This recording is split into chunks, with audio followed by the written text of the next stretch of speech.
Nakadami na si Habi.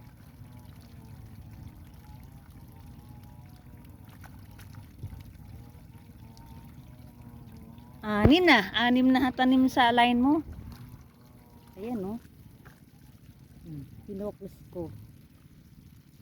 Galing na, ang ganda ah.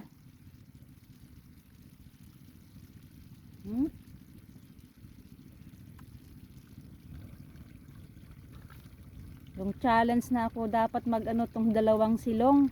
Si Habi na ang gumawa. Inulit niya yung ginawa ko.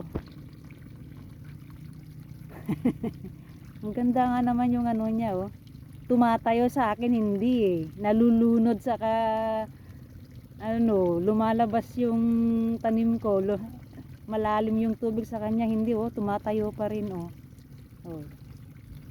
Say hi, Daddy. Busy.